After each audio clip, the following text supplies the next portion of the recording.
to the elaboration of the standard, and it's more on the documentation, the related documentation. First of all, what we have witnessed is that there are a lot. I hope it's okay for you to see the screen.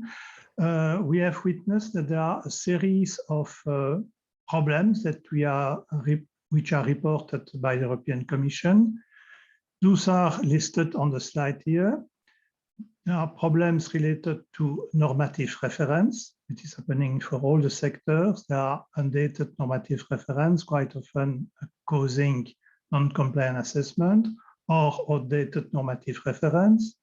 There is an issue related to the incorrect use of Annex ZA ZZ template, incorrect link between essential requirements and clause of the standard, lack of granularity, I will explain later, inclusion of clause not linked with essential requirements, or other reason like out of scope to the standardization request, or repeating wrong use of EU legislation terminology. All this will be covered by the current presentation.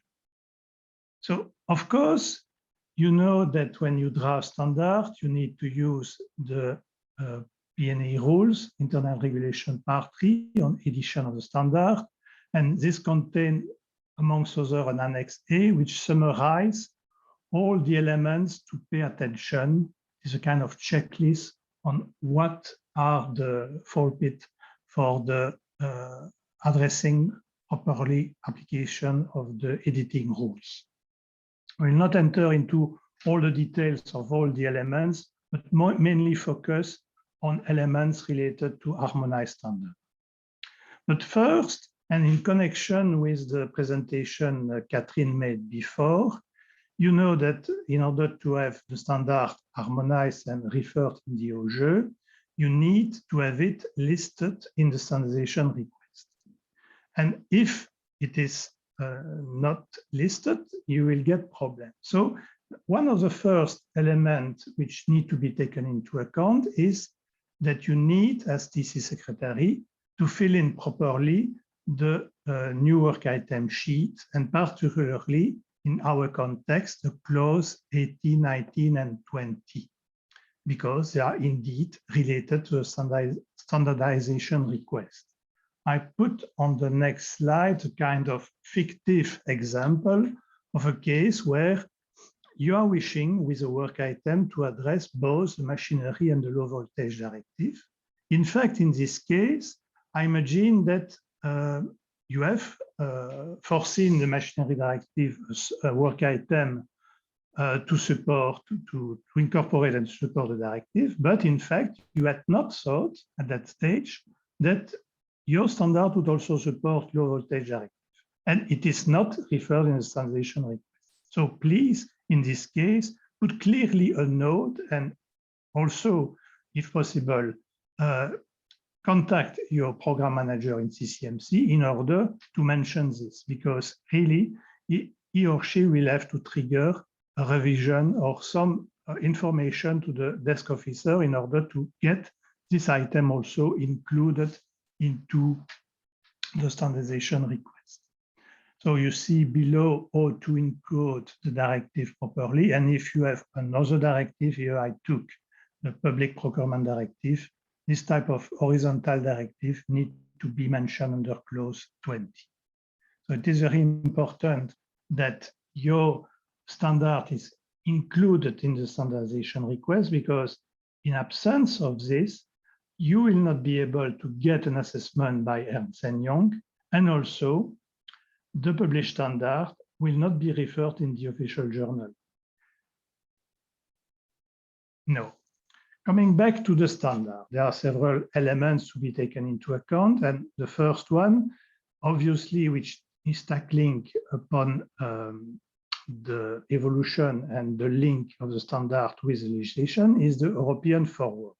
And mainly here, I would like to spot a few clauses. Certainly, the clause mentioning that there is that the standard is supporting a standardization request, and also that it is supporting directive. Normally, and we see, of course, that often there are more and more requests from the ask consultant to have the directive listed in the clause of the foreword, but normally the reference, the standardization request, and the reference to the directive need to appear in the Annex ZA, ZZ, etc., not in the foreword. Another element which is very important and requested quite often by the consultant is the evolution of the current version of the standard with a previous version.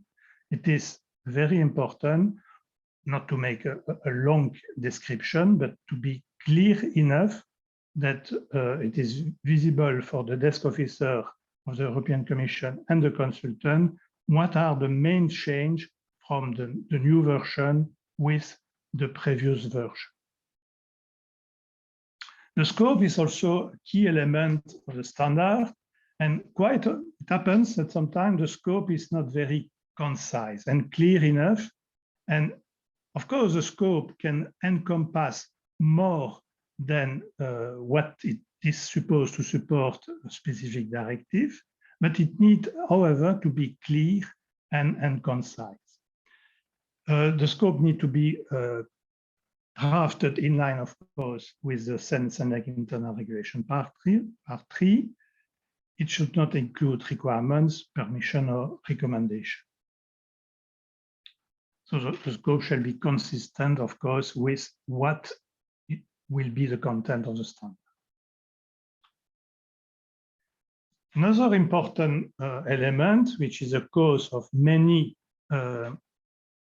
non-compliant assessment, is the correctness of the application of the clause on Internal Regulation Part 3, Clause 10 on normative reference.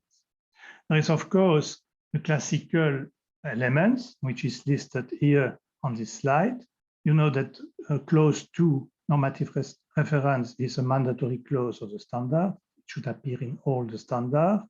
It lists the normative reference used in the standard for the convenience of the standard user. How they should be applied is described in the text of the standard.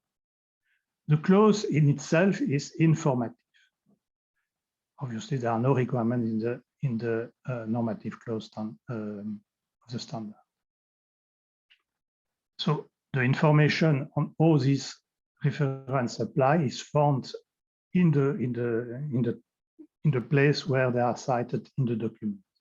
The clause is always starting with a standard clause which appear on the screen, and all the informative reference should not, of course, be listed in the normative reference clause because they are informative and should then be listed in the bibliography. So for the classical standard, undated reference may be used under below condition. You need to apply the complete document. It will be possible to use all future change of the reference document for the purpose of the referring document, because for undated reference, the latest edition of the reference document, including any amendments, applies. When it is understood that the reference will include all amendments to and revision of the reference documents. On the contrary, dated reference will refer to a specific edition indicated by a date of the publication or reference to a specific inquiry or final draft. Of course, you have not always the document available, and so you need to apply a specific indication, particularly when you are at inquiry stage. So for dated reference, only the edition cited apply. And of course, the TC role is very important because it needs to monitor and scrutinize the content of the normative reference. Because if there is a new edition of an amendment, the TC should review the dated reference and assess if the document should be updated. Quite often, this is not taken into account, and there is, let's say, reference to outdated normative reference. An example here, the an IEC standard 6335. In this case, all the parts are applicable. And so the type of text that we will find in the standard itself is use the method specified in, and then the reference of the standard, or IEC 6417 shall be used. So it is the full document.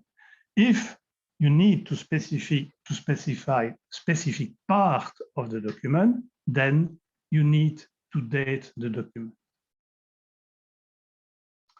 Now, of course, in the context of the harmonized standard, there is specific European Commission requirement, and it is there that the things become a little bit more complicated. So for the Commission, the normative reference are integral part of the standard.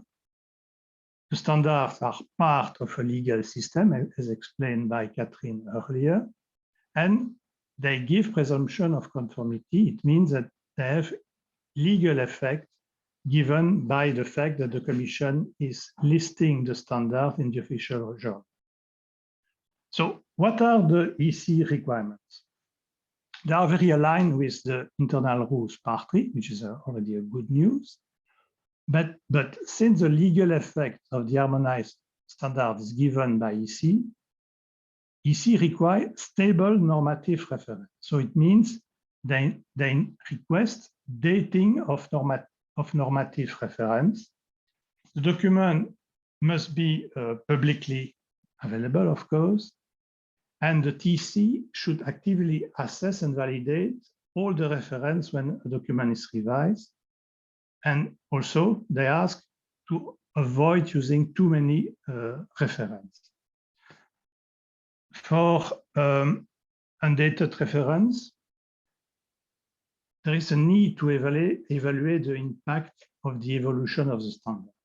There is a risk of loss of presumption of conformity if the standard evolve in such a direction that the elements which were in a previous version are not with the same level in the new version. And this is really the major concern of the Commission, and it is why they are really insisting about getting dated normative reference. But it's not true that all the normative reference need to be dated.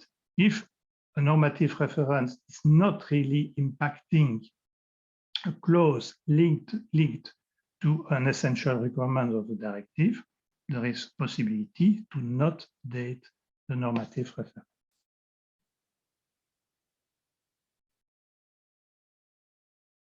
So we need also to take into account that there is a standard developed in parallel with ISO and IEC. And in this context, you know that IEC and ISO do not apply exactly the same approach. They are not specifically requesting and even encouraging their TCs to not date the normative reference. But in order for us to use the ISO and IEC document, we need to bridge the gap, and we need to find a way to date the normative reference. In the case of IEC document, CNELEC has decided to create an Annex ZA, which is similar to an Annex ZZ, but this Annex ZA will appear at the end of the document, as not to be confused with the Annex ZZ, which is making the bridge between the essential requirements and the clause of the standard. So the Annex ZA in the CNELEC concept is normative document. It has a specific template as it appears on the right of the screen. It replaces the reference in the body of the text because it gives a specific date, comes at the end of the standard. And the basic rule is that if the IEC version is not dated, the EN/IEC should not be dated in the template of the Annex Z. In ISO, of course, ideally, we are trying to push referencing of normative dated reference in the normative reference clause of IEC or ISO document. But as I said, they are not really supporting that at ISO and IEC level. So it's not always easy to get this. It happens in some sectors that there is a possibility to date in a normative reference clause, but not always the case. And so in ISO today, there is not such a tool like the Annex ZA, but this is currently studied by the CNBT as well. Now, the HRS consultants are sometimes also having some let's say, extra requirements. They will have the tendency to request to date a complete series of the standards. They will also request to refer to the Annex ZA to standards that are not normatively referenced in the hEN IEC document. And also, when there is a change, a need for an amendment, they will push for getting also an update of the Annex ZZ and also an update of the Annex ZA to really encompass clear visibility of what are the evolution of the Annex ZAZZ. So this is creating some constraints.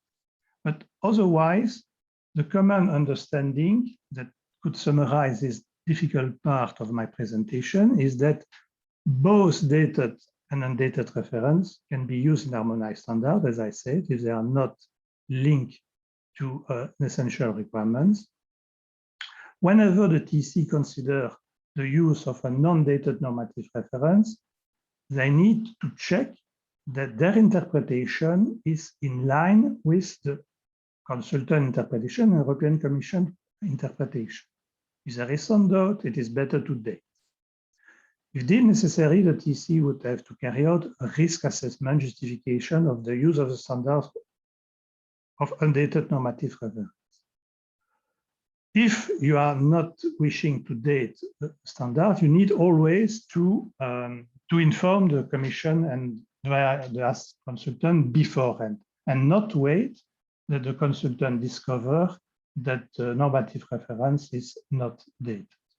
There is, of course, a possibility for EC to have a corrective action via DOJ, but it is not a path to be easily and systematically followed. So for SEN and SENEC, it is obvious that we need to strengthen the support to the TC that develop harmonized standard, because this part of the normative reference application of the rules is a little bit sensitive and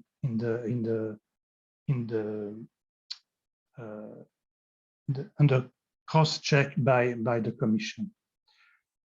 So obviously you need to apply the SEN-SENEC rules part 3, and as mentioned already, that you need to communicate with the HRS consultant.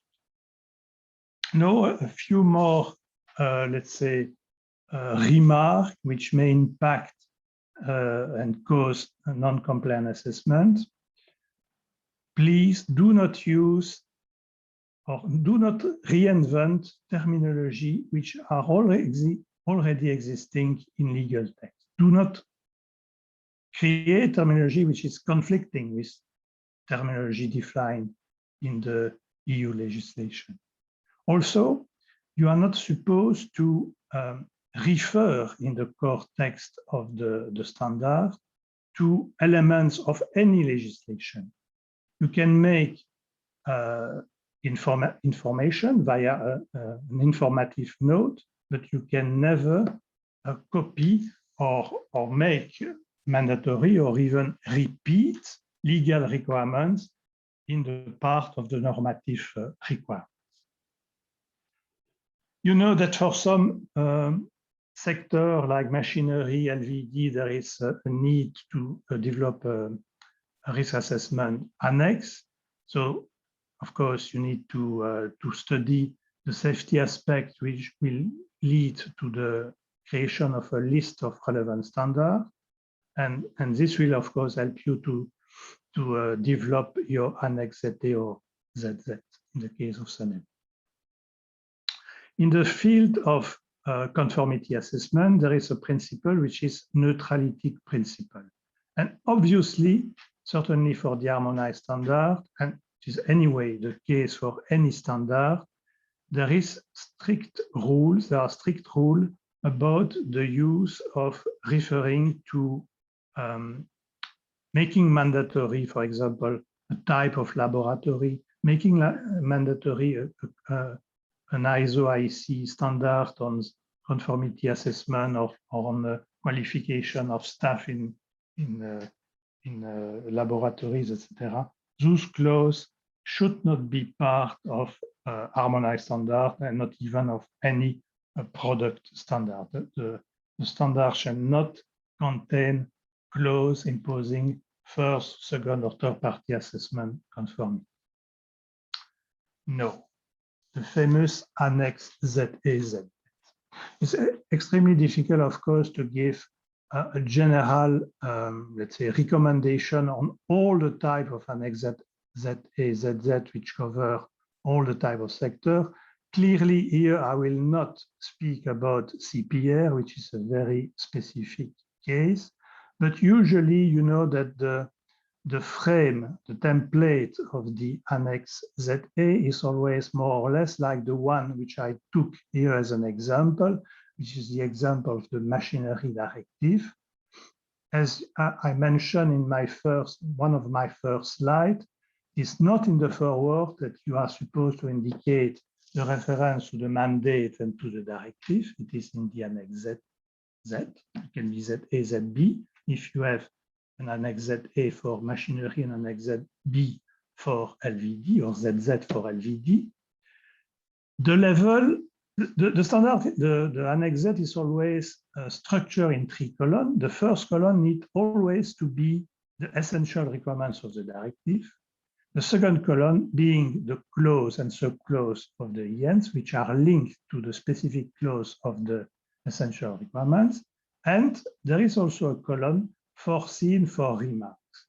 Usually, the tendency is to try to avoid having to use this column 3, but maybe for each of the directive, there are some specificities that your desk officer is wishing to use this column, but for the sector I'm usually involved with, I try to avoid using too much this column.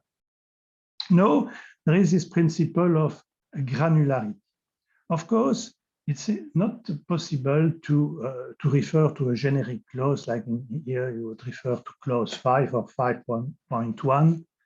It could happen that, for example, I don't know, here, if you have 521, 522, 523, that if you have only 3 levels, not the 524 is existing in the standard, you could maybe regroup to 522. It's difficult to give general recommendation, but at a certain stage, there is a need to have sufficient granularity. So to summarize, what are the key principles to be followed when you need to elaborate an Annex ZA or ZZ? There are templates for your relevant directive in the CEN or CENELEC BOSS. As mentioned before, you need to have sufficient level of granularity, certainly not just refer to the general chapter. No, do you need to go to 4.1.2 to the third bullet, or is it the second level? This is at the appreciation of the desk officer and the consultant, but so please communicate with your consultant. It depends sector by sector. There is often the typical case, but okay, it may happen that there is a misunderstanding about what the essential requirement means. There are often close TCs or working groups which are linking too much clause which are not really specifically supporting as an essential requirement. So obviously, the consultant, based on the principle of granularity, will try to push you to enter into a higher level of granularity and to remove the clauses which are not supporting the essential requirement. Sometimes also there are TCs which think that they are supporting an essential requirement with some specific clause. Maybe the clause is clarifying or supporting design requirements of the essential requirements, but if they do not give presumption of conformity that by using the clause of the standard, the users will fulfill the linked essential requirements, this clause should not be connected to an essential requirement. So what happens also is that in a standard A, for example, there is suddenly, it appears another standard, and there is a link in the Annex ZA or ZZ table to an essential requirement connection with another standard, can be another part of the series of the standard. This is not accepted. So to maybe conclude with a last element which was not addressed so far, you know that when your standard will be approved by the Commission will launch an inter-service consultation, and at the end of the day, the College of Commissioners will sign a legal act, an implementing decision, which will allow the reference of the standard into the official journal. You know that in the past, there was integrated list, listing each time the full set of standards supporting a directive. Nowadays, it's different. It's only the new standards which are added and the ones which are withdrawn, which will appear into the implementing decision.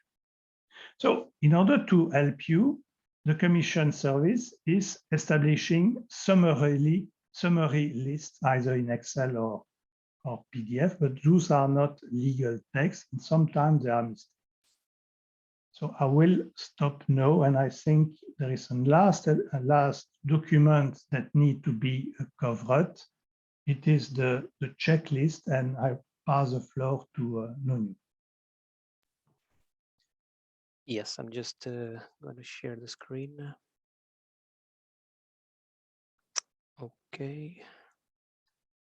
I hope you can see my screen now.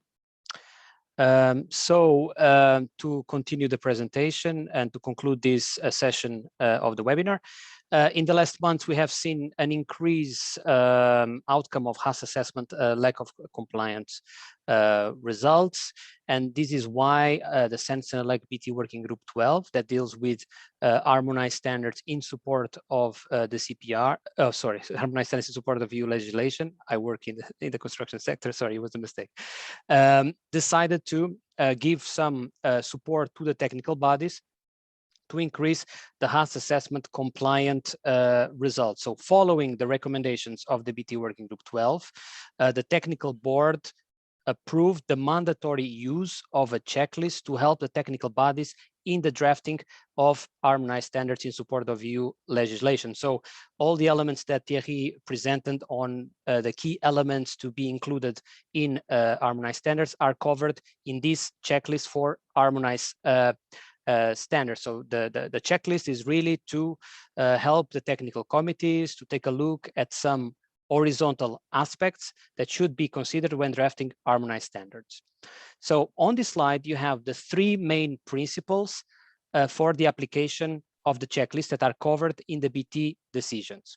So the first one is when drafting homegrown standards, harmonized standards under Vienna Agreement with CEN lead, or European common modifications in the case of CENELEC, the technical bodies shall check the compliance of these harmonized standards against a dedicated specific horizontal checklist.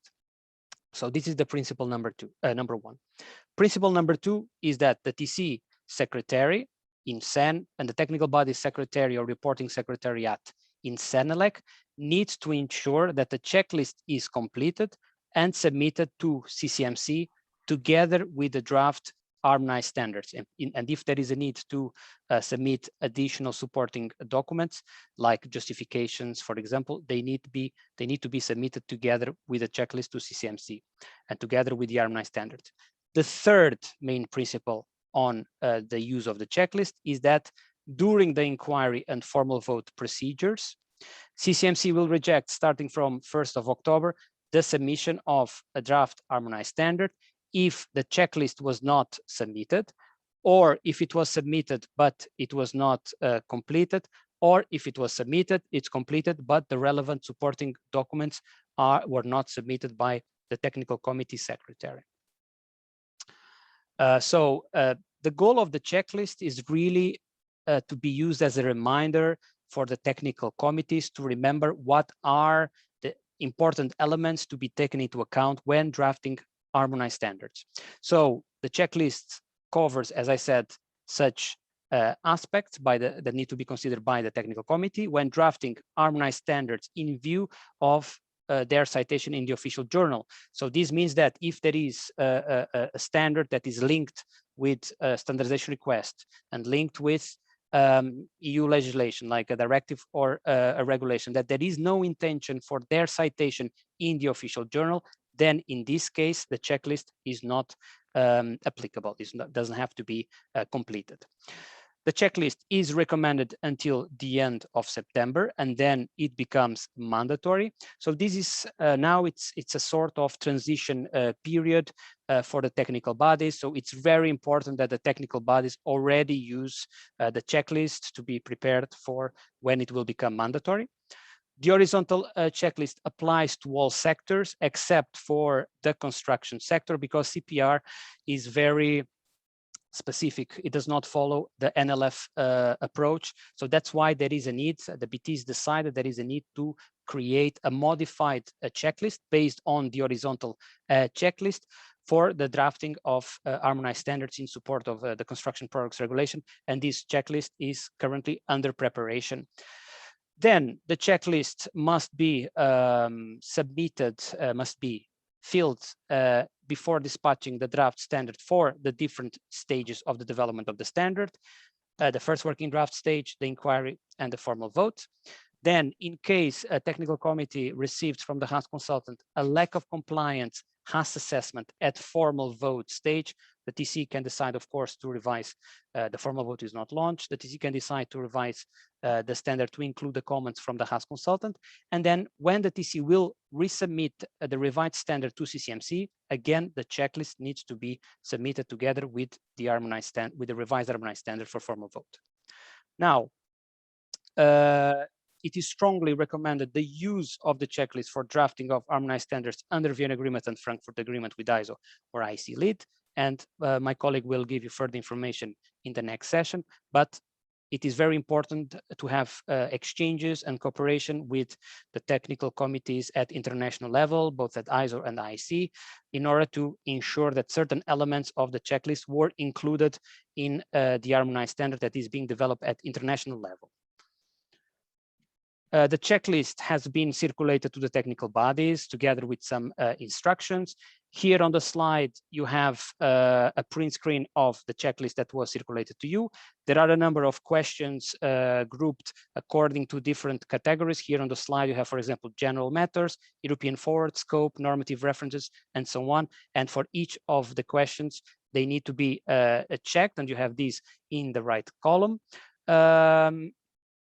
We are finalizing the Senelec BOSS page on drafting harmonized standards. We will provide some guidance on horizontal aspects to be considered when drafting harmonized standards, but also on the use of the checklist. And obviously, we will inform all the technical bodies when such a page will be published on our website. On this slide, and to conclude this session of the webinar, here you have the inquiry and formal vote processes in SEN for the usage and the submission of the checklist for harmonized standards. The first element that I want to, again, this is for SEN. The first element that I want to highlight is that there is a matrix of responsibilities that needs to be followed. There is a BT decision on this matrix of responsibilities that basically indicate who is supposed to do what when within the TC when drafting harmonized standards. So on the left side of the screen, you have the tasks in the working group. So obviously the working group will be responsible for drafting the harmonized standard under the leadership of the convener.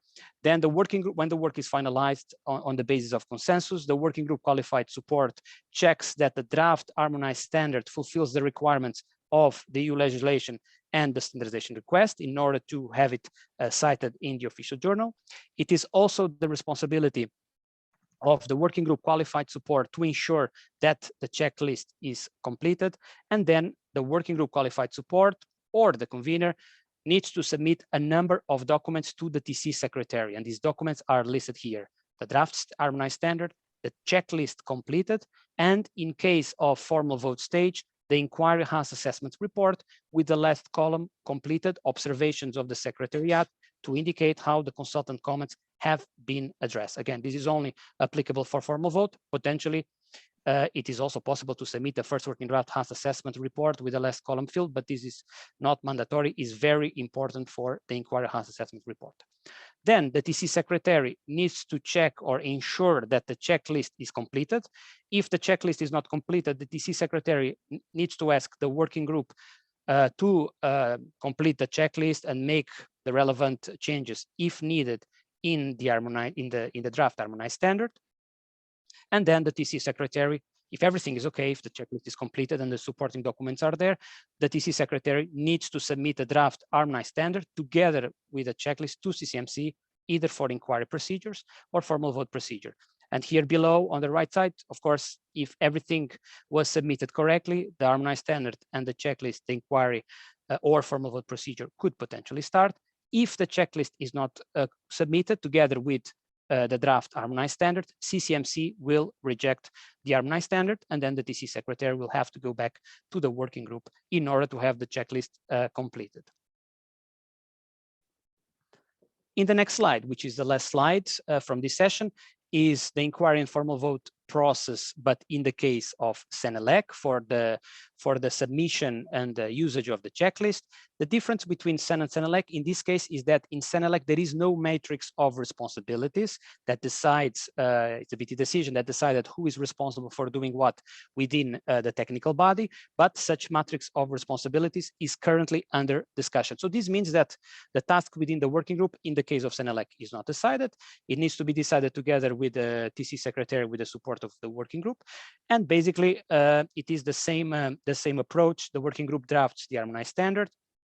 The three documents listed here are the same as the previous slide. They need to be provided to the TC secretary that needs to ensure that the checklist is correctly completed. If not, asks the working group to correct the checklist and ask if there is a need to change anything in the draft standard to align it with the checklist. And then the TC secretary needs to submit the checklist together with the draft standard, either for inquiry or formal vote to CCMC. If everything is okay, the inquiry and formal vote procedure could start. Again, I repeat the same message. If the checklist was not submitted, only the draft standard was submitted, CCMC will reject the document, and CCMC will ask the TC secretary to provide the completed checklist for harmonized standards. And this was the end of this session on harmonized standards. Thank you, Nuno and Thierry, for this. I suggest that we immediately continue and that we go international, because I think Constant is sitting at the top of his chair to tell the attendees about the Vienna and the Frankfurt Agreement. Please, Constant, the floor is yours. Thank you very much, Ers. First question, can you see my screen? We can see the screen, but I see for some reason your webcam upside down. It's a bit scary, I must say. Very weird. I don't know How what do you do that? happened. Oh my God. I have no idea. Yeah, so let's maybe not wait and bother about that, because indeed, thank you for joining this session, which is about the drafting of harmonized standard in the international context. So basically in the context of the Vienna Agreement when it comes to Sen ISO, and in the context of the Frankfurt Agreement when it comes to Senelec and IEC. So of course, obviously here with this presentation, we are addressing two different communities, two different approaches, two different way of working. So the purpose of this session is not to go into the tiny detail of the different parameters for each agreement and their relation to harmonized standards, but rather to share with you some element of context, some tips, some good advice on how to approach the matter, and also on where and how to find relevant information in order to be able to be successful for the development of harmonized standard in the context of the Vienna or the Frankfurt Agreement. So moving on with the next slide, I just want to briefly present the Vienna Agreement, and after which I will also present the Frankfurt Agreement very briefly indeed, because this is something I'm sure as the member expert that you are aware of. So just to recap the Vienna Agreement, and notably the fact that it's about preventing the duplication of work and to reduce the time to make available standards. It provides the possibility to develop standards in parallel between CEN and ISO, so either with ISO lead or either with CEN lead. And whenever appropriate, of course, priority is given to ISO, provided that those international standards, they meet the European requirement in terms of market requirement, but also in terms of legislative requirements. And of course, this is complemented, the Vienna Agreement is complemented by specific guidelines, which you can find on the CEN website. Moving on with the Frankfurt Agreement, so the approach is the same in the sense that priority is given to international standardization. It's all about the avoidance of the duplication of work, and the difference with the Vienna Agreement is that when possible, the work is carried out at IEC level, which means that the CEN-ITC can decide to work on the specific project, to start a specific project, but before formally starting it, the CEN-ITC can decide, supported by a BT decision, to offer the work at IEC level, and if the IEC Technical Committee accepts to take care of the work, the project will be developed at international level. Also, the difference with the Vienna Agreement is that when we work in parallel with the IEC, it's always about having IEC lead. We don't have CEN-ELEC lead as such in that context. And so here, once again, it's really to support the primacy of having international standards. And you can find on the CEN-ELEC website also the Frankfurt Agreement day-to-day management, which can give you some further information on how this framework is handled from a European perspective. So moving on, I would like to share with you some highlights on the development process for harmonized standard under the Vienna and the Frankfurt Agreement, and really to share what is common between those two different frameworks, what are the key principles, the advice, the common advice that are shared between those two dimensions without entering into the practicality of each agreement, of course, for which you are invited to contact your CCMC project manager as a TC expert representative, and we can, of course, dedicate some specific training session for you, depending on the need, also depending on the sector, because the development of harmonized standard very much depend on the sector in which the TC is evolving. So here, that's the first slide about the standard development process, and here the key message is that the same principle apply. However, with additional consideration to address the international standardization process, because as it was mentioned, when we are in the Vienna or Frankfurt Agreement frame, it's very often that the standard is formally developed at international level, which means that it's the International Technical Committee that holds the pen, that decide on the framework for progressing the standard through the different standardization processes. So this is something that European expert and the European TC needs to be fully aware of, and anticipation is really a very important word, a very important concept in that respect, because as you can imagine, it requires strong consensus building, not only at European level, but also at international level. And obviously, it also requires strong communication and coordination between the European Technical Committee and the International Technical Committee, and for which, of course, there's a specific role for secretaries, conveners, and also your technical project manager in CCMC.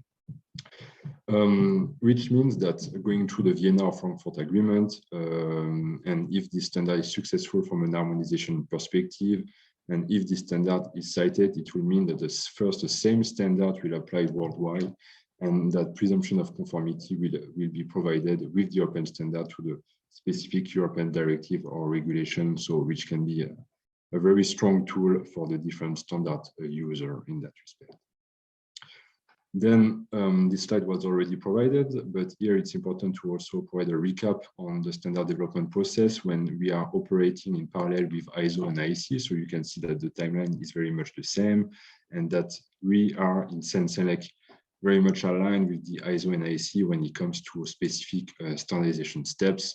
For instance, the public inquiry has their equivalent in ISO and IEC, the same for the formal votes, which is the equivalent of the FDIS in international standardization. So the approach for the standard development is very much the same. So that means that the same principle for harmonization apply in the sense first of involving the HAS consultant in the process, and in the sense of requesting assessment to be able to move forward the standardization project from an harmonization perspective. And that means that you can see, as it can appear now on the screen, the steps, the window opportunity for requesting the assessment are the same principle apply, in the sense that we need to request the assessment with the different elements, so the international standard, but also the specific European element. We need to request them before the start of the formal standardization process, so the assessment can be available on time and can be addressed on time by the different CEN or CEN/ELEC technical committee. And I will not go further into detail, because this is something that was explained already before. But here, as you can see, it's again about this interaction between the technical committees, the consultant, the HAS contractor, and also the European Commission, for eventually having the standard cited in the official journal. I also would like to share with you some information about the timing for requesting an assessment, because this is the formal part of the assessment process, which is absolutely crucial in that respect. So when working with ISO lead, or with IEC with IEC lead, the principles are the same, in the sense that we need to request assessment, and for which we have 4 different stages for which it's possible to request an assessment. So the approach is very much the same, and again, the requesting an assessment on the first working draft is something that is crucial for the next step of the harmonization process. And for that, also, there are some particularities that are related to ISO or to IEC in that respect, and notably in terms of making available the first working draft, in terms of CCMC having it and being able to share it with the relevant consultant.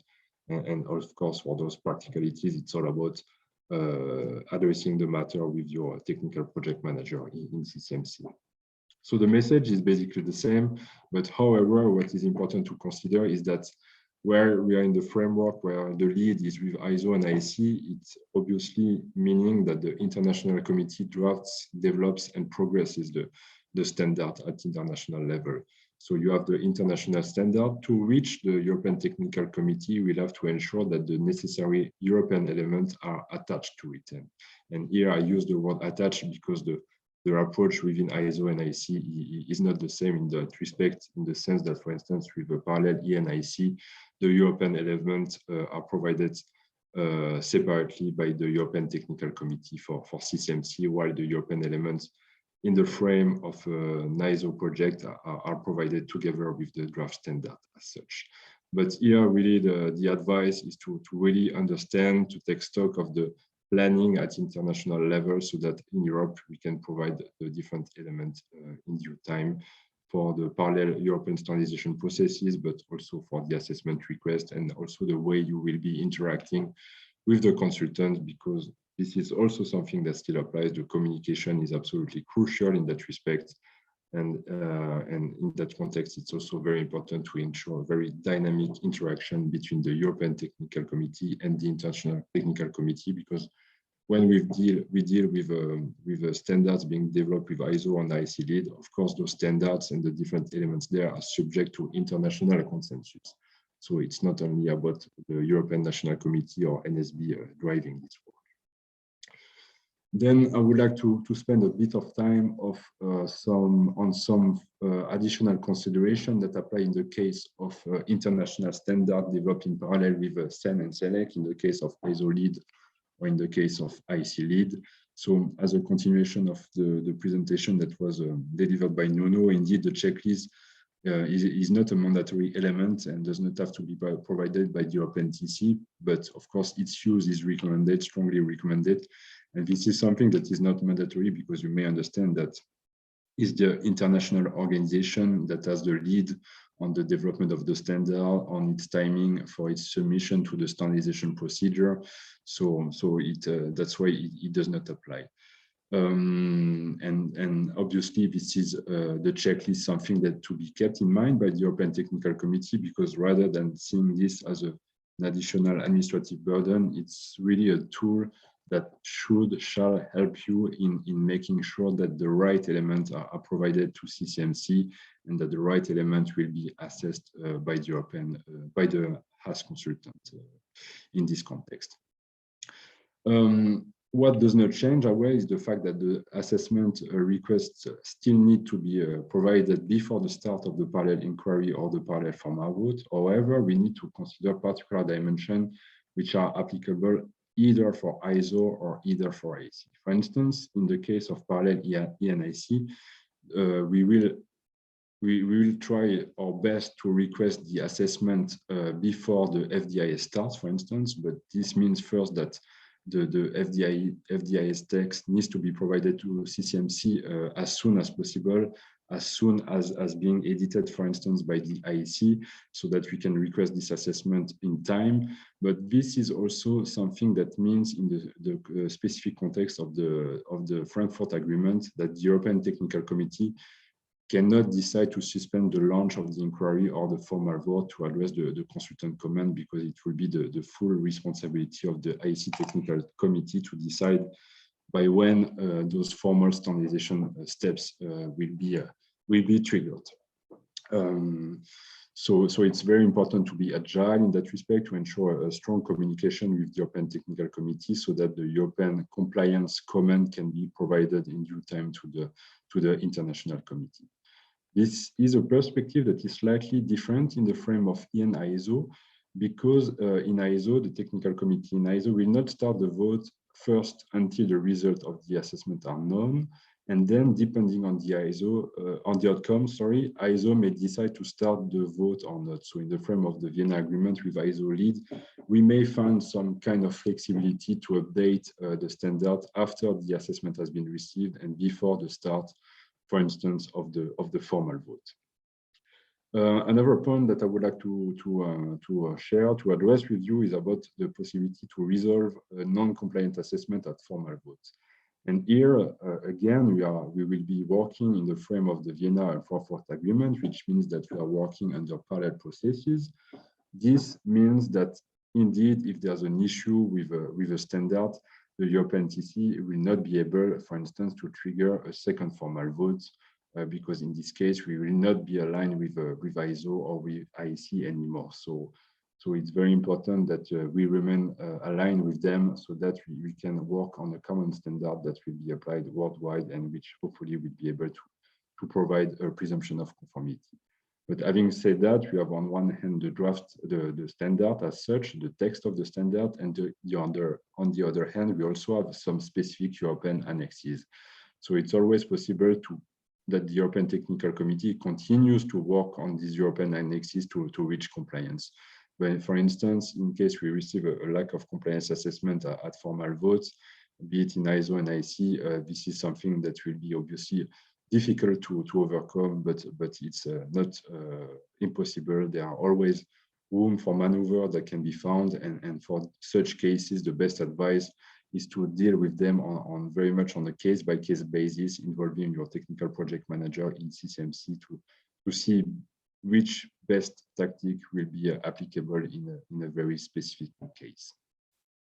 And here it's all about the idea of catching up the train, of course, making sure that CEN, ISO, CENEC, and IEC are aligned on the development of the standard. So catching up the trend is a concept that we are facing every day at CCMC and review as a technical committee, which is a challenge in itself, but this is something that needs to be addressed on a case-by-case basis, as I mentioned. What does not change, and that's also very important to remember, for instance, with the new work item request, if we are, for instance, with a parallel IEC project, the European Technical Committee will not have to fill a new work item request to be approved by BT, but still the European work item will be created in the work program of the European Technical Committee. So still the European Technical Committee will have to evaluate the possibility to link the work item with a specific standardization request work program. So here also there are several differences in terms of standardization requests. For some of them, the European Commission is requesting the development of very specific standards for very specific products. So the work item, the standard, it's clearly mentioned in the standardization request. But for some others directive or regulation, and I'm thinking, for instance, about EMC and LVD, we are there addressing an open mandate in the sense that if you have a product and hence a standard that is in the scope of the directive and the standardization request, we can link this project to the standardization request work program. So it's, as always, again, it's a matter of ensuring a close coordination with your technical project manager in CCMC. Requesting the first working draft as assessment is something that is absolutely crucial, that is key in that respect. And here the challenge is on for CCMC for receiving this first working draft from the International Committee in time for requesting the assessment.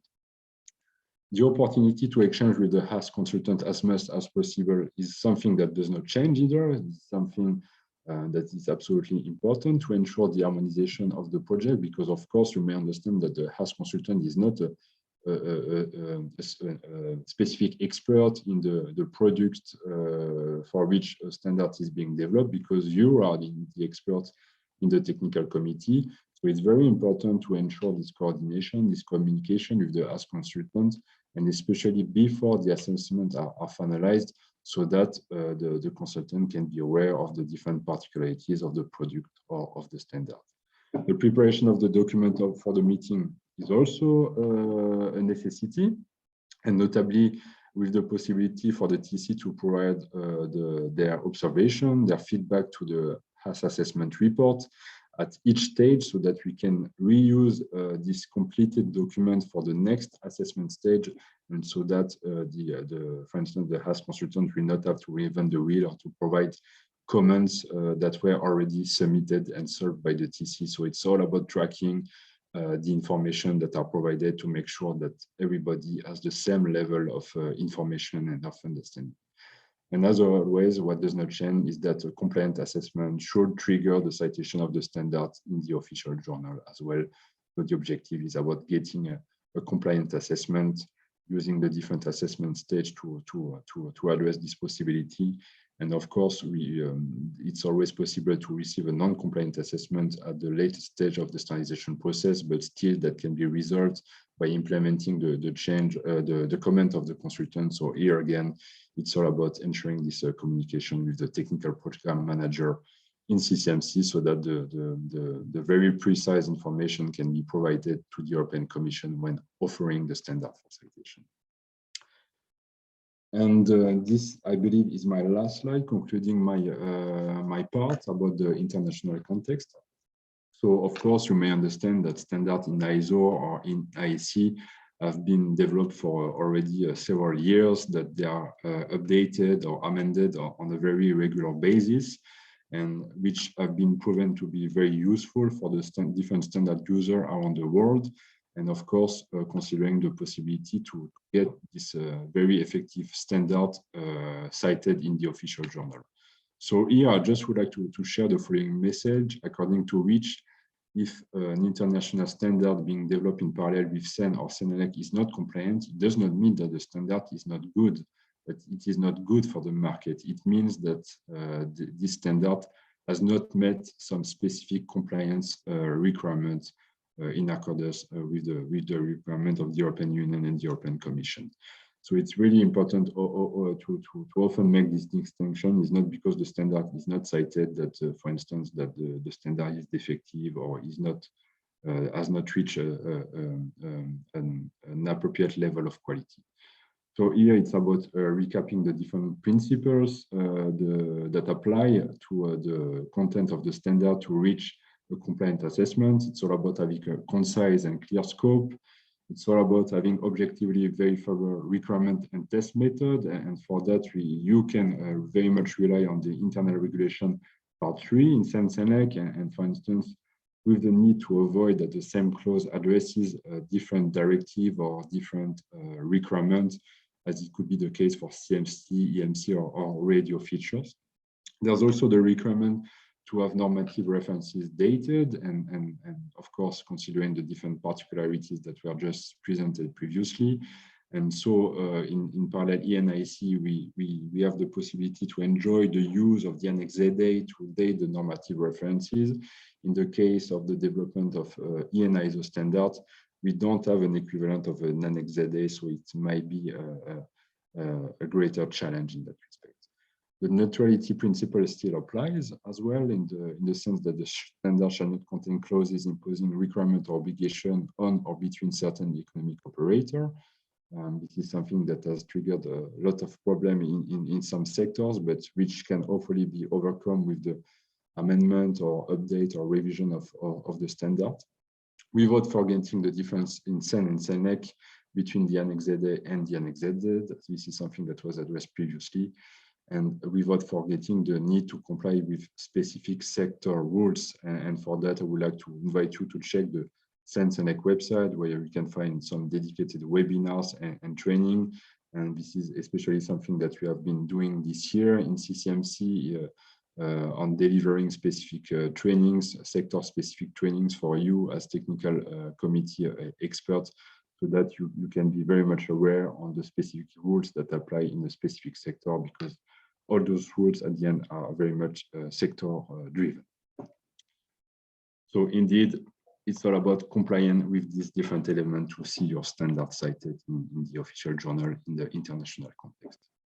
So that's it on my side. I would like to thank you very much. And of course, if you have any question, you can type them in the webinar. You can contact me. You can also contact my team, and we will be very pleased to deliver to you the support and the advice that you need to take your standard to the next level in terms of harmonization. Thank you very much. Thank you very much, Constant, for this. I would like to just continue with the last part of the presentations, where Gonzalo will talk about citation of the harmonized standards in the official journal. So, Gonzalo, if you can please start sharing your screen. You should start seeing it now. Yes, there it is. Thanks a lot. Please go ahead. Okay. I know it's been a bit a long session, and you have been very active sending questions, which we are trying to answer. So I will finalize the presentation and give you a short highlight with the final steps. So the current slide is just to show you the overview, or where the development process of the standard and what actually happens at the very end. So my main focus of this short presentation now is to highlight what happens after we finalize the publication and what happens next after we offer the reference for citation in the official journal. So it is important to understand how this process works, and that's why I have included this slide. So first of all, we usually offer references for a certain period of time, and this means every quarter we provide reference for citation in the official journal. And the quarter, for instance, as an example, you can see that it includes all publications between April and June. So it means that in this period, all the publications between beginning of April and end of June will be part of the next formal offering batch. After this process, and we will offer these references in July, so within a couple of weeks, the Commission then starts the process of the assessment of citation in the official journal. Of course, as you may be aware, this process is closely linked with the IaaS system in place, and most of the time the Commission is already in contact with the IaaS assessment consultants, and they will communicate, but there may be a final validation on the Commission side.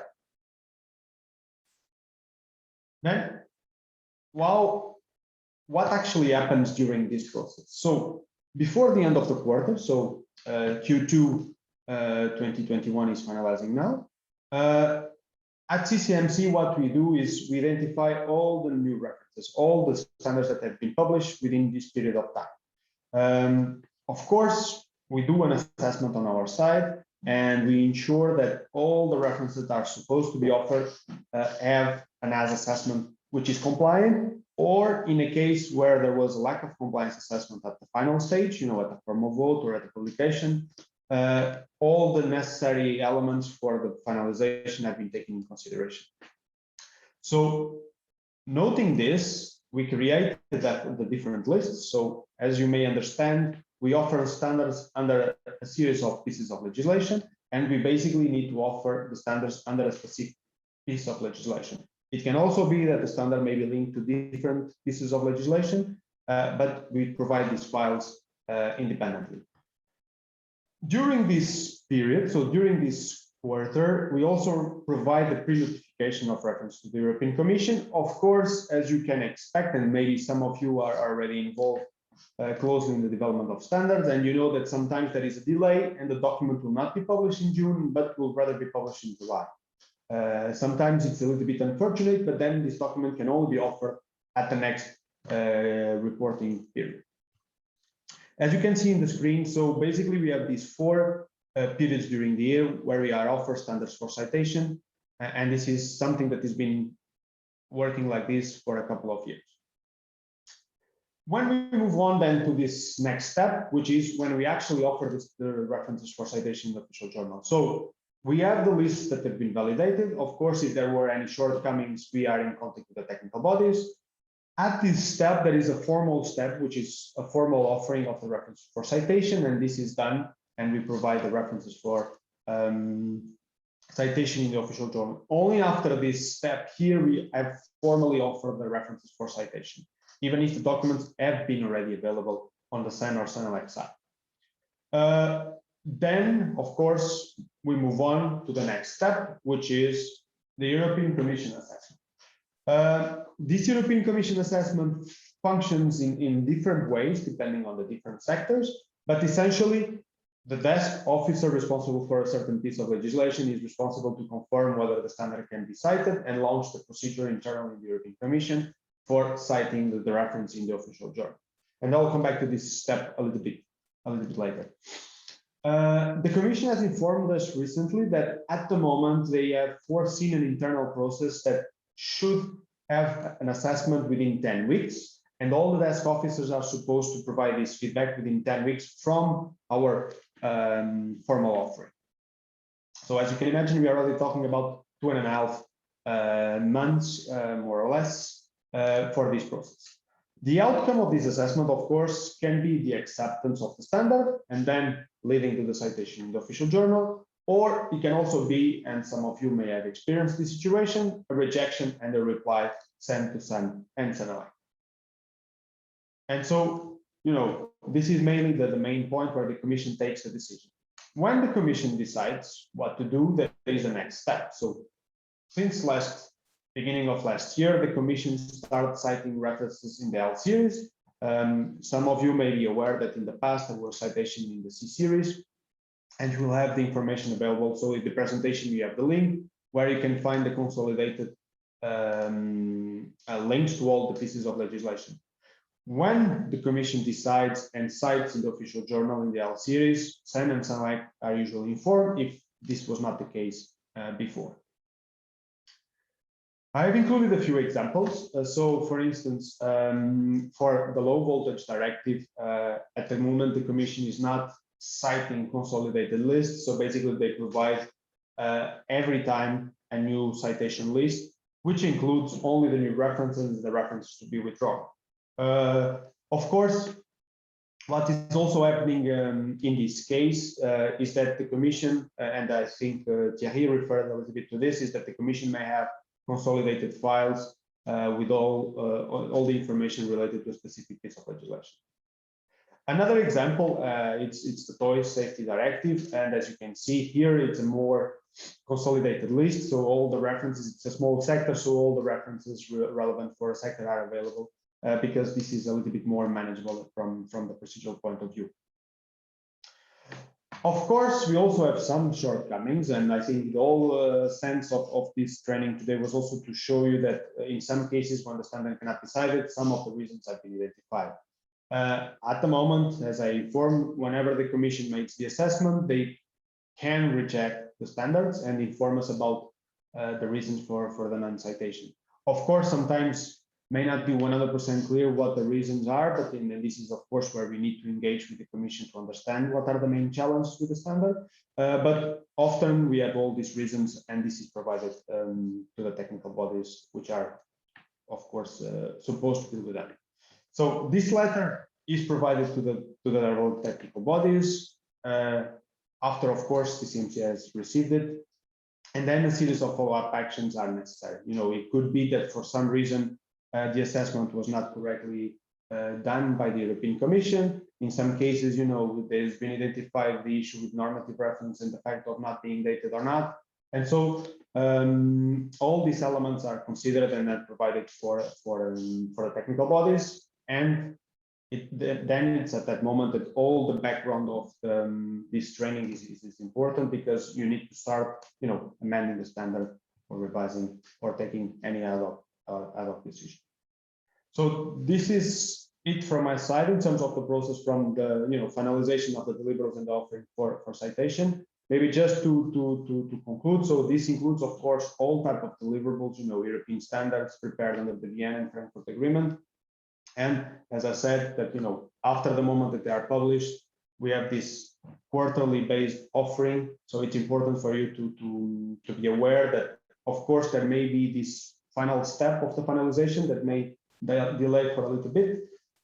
In terms of the overall citation process, there has been a good progress in the last couple of months, and then the timing for citation has been reduced for most of the pieces of legislation. So there is a good hope that in the future this process will be much more efficient. Else, I think we are back to you.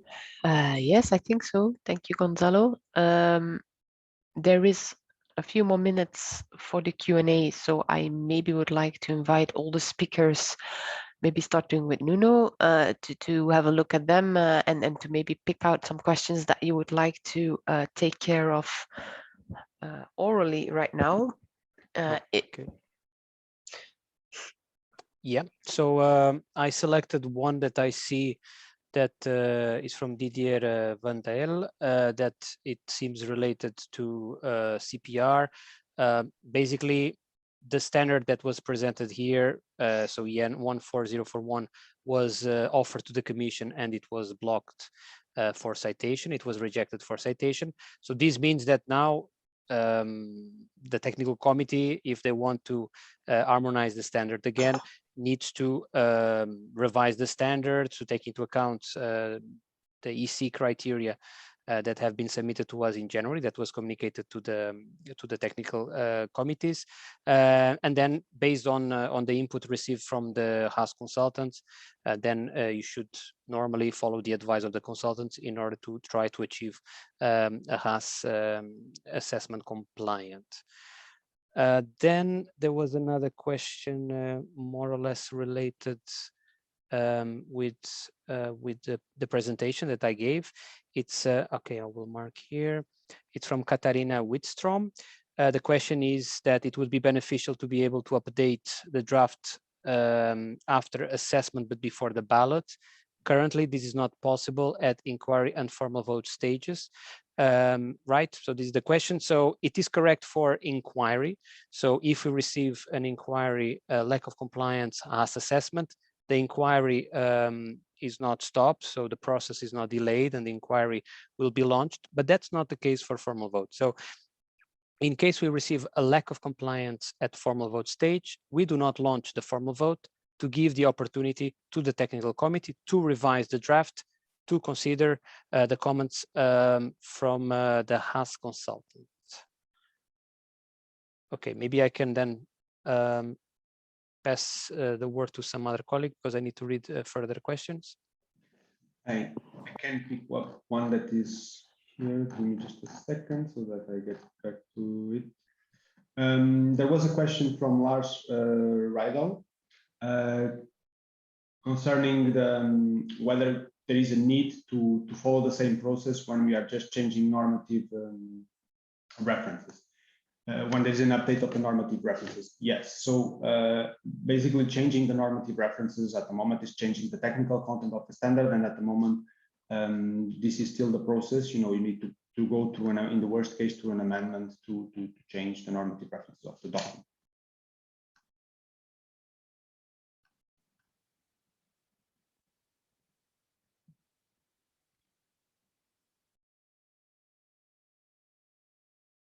I also have another one that I can answer here from Oliver Camps. How to assure that the standard that was developed under the Vienna Agreement and that is harmonized and listed in the OJ still meets the same requirements in case of a revision. So in this case, is like any other project, I would say, is that, you know, when there is a revision of the EN ISO, as explained during this session today, you know, it's possible to have assessments during the development process.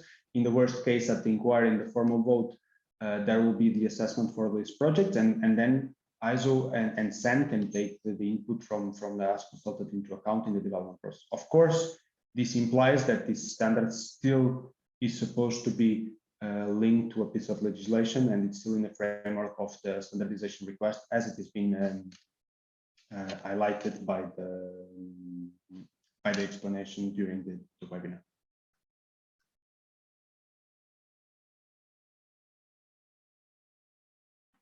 In line with this one, I can also answer to a similar one. There is a question from Catherine Follen Arbolet. For ISO, it may be difficult to impose as comments at ISO level and to reach consensus at international level. This is true, but at the moment, in the framework of the Vienna Agreement and in line with the guidelines of the Vienna Agreement, ISO is supposed to consider all the comments received at European level, and therefore they should be addressed and they should be taken into account in the development of the standards or revision of the versions. In the same way, ISO and IEC are well aware of the relevance of the work in the framework of the new legislative framework and in the standards to support European legislation. So this is something that is embedded also at international level. Of course, it's important to pass this message, and sometimes it may not be so straightforward to ensure that the technical committees at international level take into account the European needs, but this is important also for the SEN and SEN ITCs to ensure that the message passes to the international scene.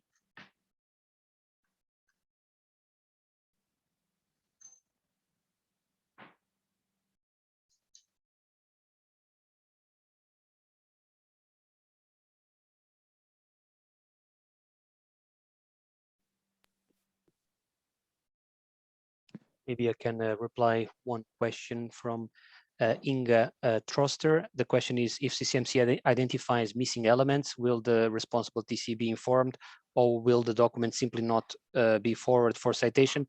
The approach that we normally have is if the CCMC, for example, project manager or even the editor sees something that would prevent citation, the approach that we normally take is to contact immediately the technical committee to see what will be the best solution in order to try to have the text of the standard corrected in order to still try to offer the standard to the European Commission for citation. That would be our first approach. And then there is another question I can take from Anna Campe. So would you please provide a checklist which formal criteria needs to be fulfilled in order to get a positive assessment? So this is exactly what we tried to do with the checklist for harmonized standards. So what we did was we looked at the HAS assessments with lack of compliant reasons. We look at the reasons from the European Commission for rejection of standards in the official journal, and then we build a checklist based on those Commission rejection reasons and lack of compliance HAS assessments from the consultants, and we put together a checklist for TCs in order to remind them that these elements need to be taken into account when drafting candidate harmonized standards.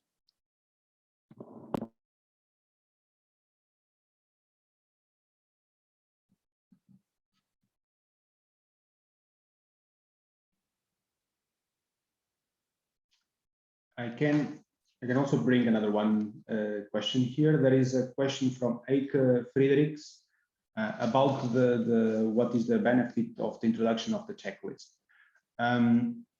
Actually, the checklist is not introducing anything. The main purpose of the checklist is just to ensure that during the development process, the technical bodies ensure that all the main elements are taken in consideration in the development of the document. I've seen also that there are several questions from the similar tone in the chat. And I think this is also important for the technical bodies to discuss if they consider this process to become a burden. So it's important to understand what are the implications of the development of harmonized standard from the very beginning, because it seems that people are starting to discover this during the development processes. And we know, and we are well aware, that this process is not always easy and straightforward. But I think that the main message with this checklist is not to bring any other burden. It's just to ensure that all the main elements have been taken into account during the development of the standard.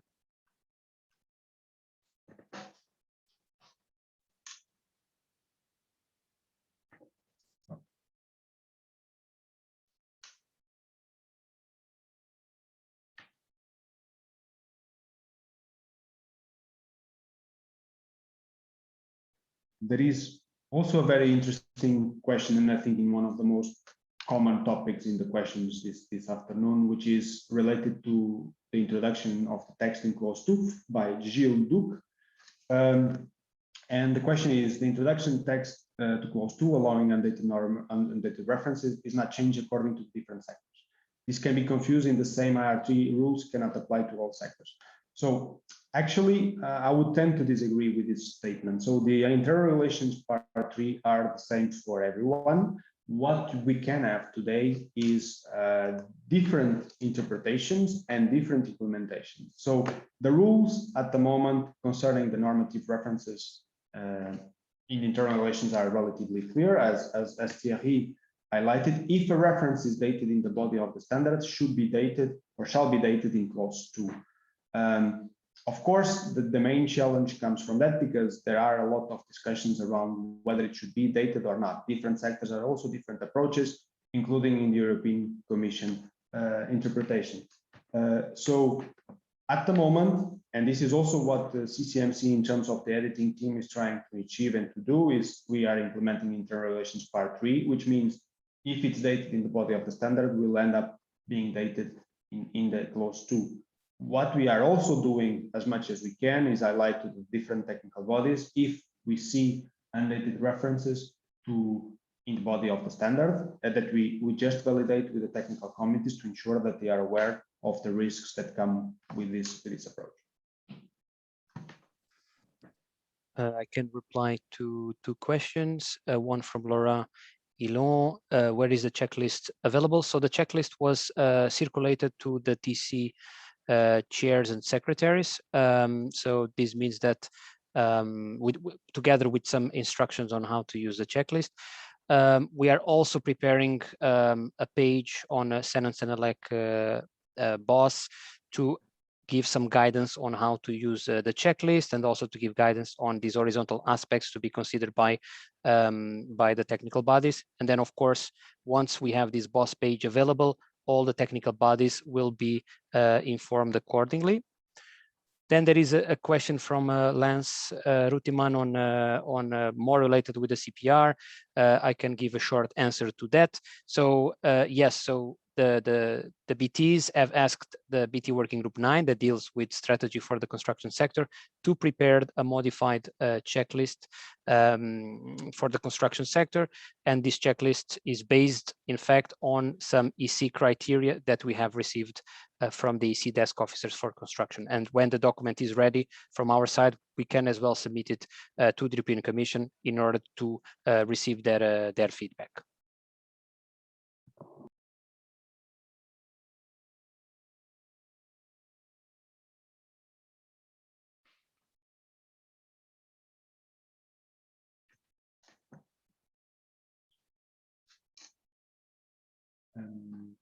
There was one question also here for concerning the citation, the quarterly citation.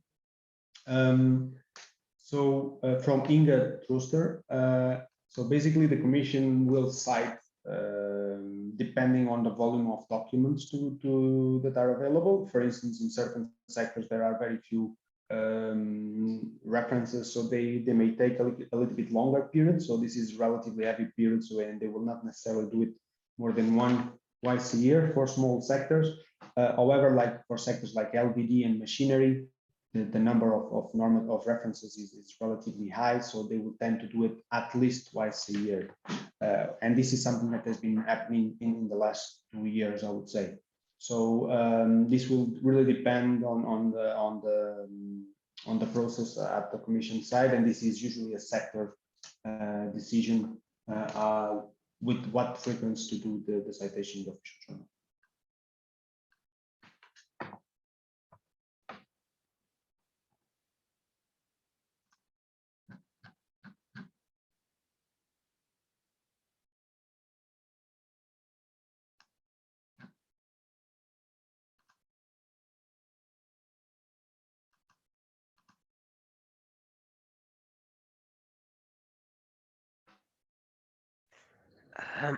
Okay, everybody, I see that we're losing attendees and I would like to suggest to close down the webinar here.